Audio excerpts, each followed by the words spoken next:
Hi, I'm Elisa. I'm the co-founder of ILC, and today I'm going to talk about my journey learning English and the motivations I've had. I started learning English when I was 12 years old. It was the first time my parents were able to enroll me in a private school. In Mexico, we didn't have English as a subject in public schools. I was really focused in class, concentrated. The classroom could be a jungle, but I was paying attention to the teacher, taking notes.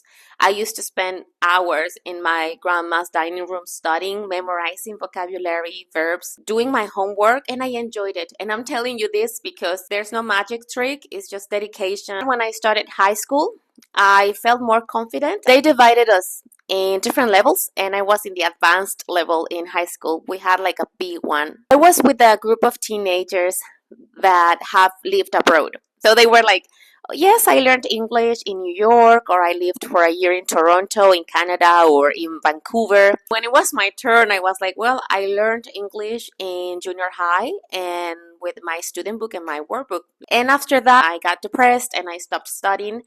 And when I came back to finish high school, honestly, I wasn't really looking for the best grades. I was just looking for to be okay. My health should go first. Then I recovered, and when I was in university, I looked for extra English lessons. When I finished university, I knew I wanted to be an English teacher, so I knew I needed certifications. I was living in Merida on my own. I was eager to be independent economically from my parents, and I knew I wanted to be an English teacher.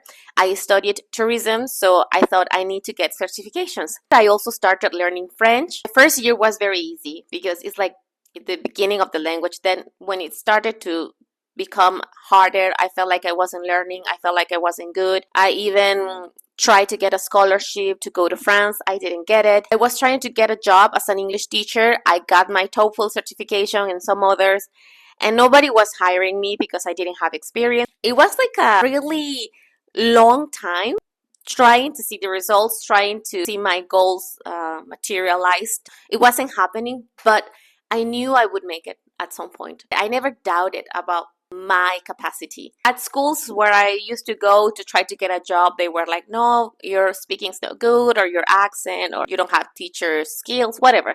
At the end, after a year, I got a job. I was super happy. I was independent. After that, I tried again for the second time to get this scholarship to go to France, and I got it. Living in France, I was with a roommate that was from the United Kingdom. So it's funny, but I was in France improving my English. When I came back to Mexico, I got a job as an English teacher. I had a very difficult class with kids that have lived abroad for 4 years or three, and they had maybe my level or even better. So I felt under a lot of pressure, and I thought I really need to go to the next level. I used to go to Merida every weekend back then. I was living in Campeche to take a C1 course. I wanted to have the Cambridge certification level C1, and I got it, but it wasn't easy again. It was traveling the weekends, studying the weekends extra, and I was already working. And when I got it, I started teaching like in private lessons in my grandma's. She gave me a room when my grandfather died, and I started having one student, then I had two. Sometimes nobody would come. At certain points, you feel like, okay, you never stop learning. It still happens to me that I'm teaching and suddenly a word is like, okay, I don't know that word. My intrinsic motivation, the main one was that I was really eager to be independent economically, and I knew I wanted to do that through being a teacher, so I did everything I could to accomplish that. I really wanted to have an experience abroad, a professional experience abroad. Since I didn't have the money, that was the only way of accomplishing that. Extrinsic motivations, specifically, I wanted to live in France. And also, I think that extrinsic motivation was money, honestly, because I have always believed that the more you prepare yourself, the more you study, I firmly believe that there will be opportunities for you. Great opportunities, job opportunities, so that you can improve, you can have a better life quality. And nowadays, that's still a motivation for me. Offer really great classes. Doctors told my parents that I wouldn't finish maybe even high school because I was born sick, had a disease in my blood. They even told them that I wouldn't, grow that much. I think it's a miracle that I'm speaking three languages and I'm like 161. So I'm telling you all this because it's possible. It's possible, and it's 99 99% related to tenacity and 1% to talent. It's funny because now I remember all the schools that rejected me. Nowadays, I teach English in France.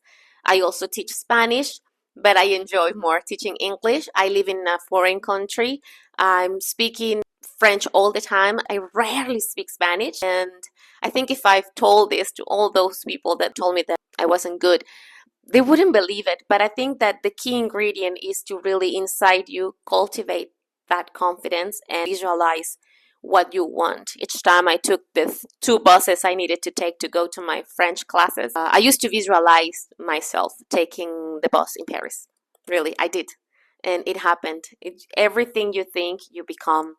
You have to put in the effort, visualize, cultivate this confidence in yourself with what you tell yourself every day. So you got it, really, you're making progress. Trust yourself, be patient, enjoy the journey. Life's too short. And if you really want it, you're going to make the time, you're going to invest what you need to invest to make it happen. And I hope that this helps you somehow. And thanks for listening to me. Bye.